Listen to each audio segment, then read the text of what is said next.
Si certaines personnes arrivent à occulter la mort, d'autres souffrent d'une peur de mourir quasiment pathologique, une peur qui, paradoxalement, les empêche de vivre. Alors, comment expliquer ce genre d'angoisse ? D'abord, Sabrina Philippe, vous êtes psychologue, je le rappelle. Est-ce que c'est normal d'avoir ainsi une peur de mourir ? Ah oui, c'est complètement normal. Alors, j'entendais tout à l'heure, attention, c'est sérieux.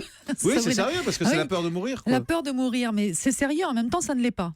En fait, ce qu'il faut savoir déjà, c'est qu'on a toujours eu, en effet, peur de la mort, et c'est très important de constater que c'est constitutif de notre société d'avoir finalement vis-à-vis de la mort non seulement des rites mais une certaine peur.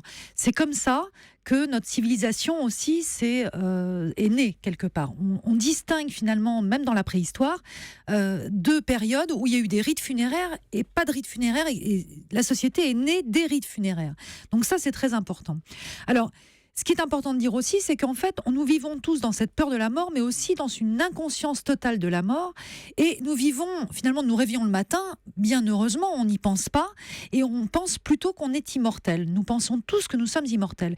Et la problématique qu'on a actuellement, c'est que dans cette immortalité pour laquelle on pense qu'on est immortel, la problématique qu'on a, c'est qu'aujourd'hui, il y a de moins en moins de rituels autour de la mort. C'est une vraie problématique, ça.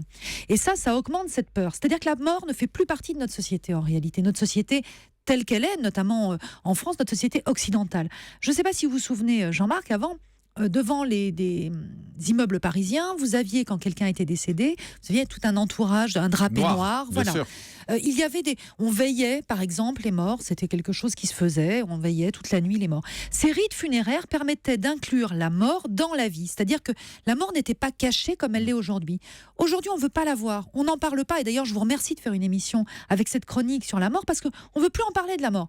C'est comme si elle n'existait pas. On est dans le jeunisme. C'est un sujet tabou en même temps, un peu aussi. Ça ne l'était pas avant. La mort a toujours fait partie de la vie, et aujourd'hui, ça l'est d'autant plus. Donc, ça veut dire quoi ? Ça veut dire que les personnes, en fait, ont de plus en plus peur de cette mort, parce qu'elle ne fait plus partie de notre environnement. Donc, on est de plus en plus dans l'inconnu, en fait. Exactement, ça ne fait plus partie de notre vie, ça ne fait plus partie des rites que l'on pouvait avoir avant, et qui permettaient de l'appréhender, si vous voulez.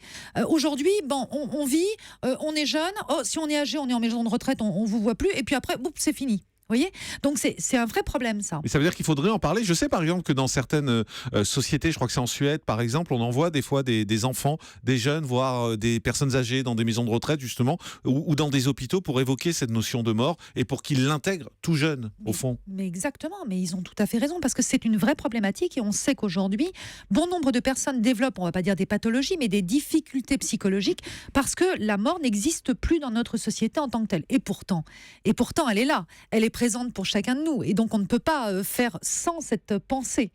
Alors, ce qui est important aussi de dire, c'est que cette peur, elle est nécessaire pour vivre, si vous voulez. C'est que pour pouvoir vivre, nous devons avoir peur de la mort. C'est ce que Freud appelait Eros, la pulsion de vie, et Thanatos, la pulsion de mort. Et cette pulsion de mort nous incite à vivre, nous incite à procréer, nous incite à avancer tous les jours, si vous voulez. Et nous fait dire à un moment, il y a une horloge et il faudrait que je fasse de ma vie quelque chose. Si on avait cette notion d'immortalité, on ne bougerait pas en réalité, on ne bougerait pas de notre fauteuil. Mais une façon finalement de s'éloigner de la mort et d'avoir moins peur de la mort, c'est la foi, c'est la religion. Alors, c'est une des façons d'en avoir moins peur. La foi, en se disant, il y a autre chose après. Ça donne de l'espoir et on a moins peur de l'inconnu. Vous avez tout à fait raison. Ça sert à se rassurer aussi. Oui, bien sûr, mais c'est ça sert à avoir moins peur. Alors, ce qu'il faut savoir, c'est que ce qu'on remarque souvent, c'est lorsque la peur de la mort est très envahissante, on s'aperçoit que c'est surtout une peur de vivre. C'est à l'inverse. C'est-à-dire qu'il y a un manque de sens dans la vie. Vous l'entendez d'ailleurs, vous avez des personnes qui... on peut être malade aussi, hein, ça peut être une maladie aussi. Alors, la peur de la maladie, c'est autre chose. Non, mais on peut être malade et avoir la peur de la mort. Tout à fait, bien sûr. Mais lorsqu'il n'y a pas de pathologie, lorsqu'il n'y a pas de... on parle là d'une difficulté psychologique qui n'a pas de lien avec la réalité. Vous avez des personnes qui ont peur de mourir. Dès qu'elles ont un petit truc, elles se disent « Oh là là, attention, je vais... » Voilà. Là, il n'y a pas de rapport avec la réalité. Oui, tout ça est évidemment une analyse pertinente, mais il y a aussi quand même la confrontation au fait qu'il y a une peur irréductible de la mort, que vous soyez croyant ou non croyant. D'ailleurs, les rites dont vous parlez, il y a certaines religions où c'est vraiment organisé, où il y a toute la famille qui se réunit, où on fait des veillées et tout ça. Mais il n'empêche qu'il y a quand même le côté, je vais mourir, il y a quand même un inconnu, même si vous avez la foi, parce que la foi, elle n'est pas à 100%. Et puis, il y a aussi le côté...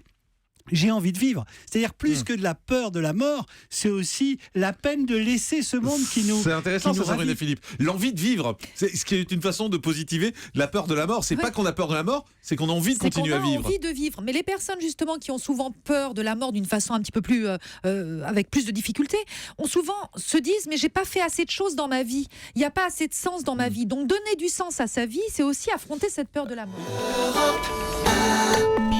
Europe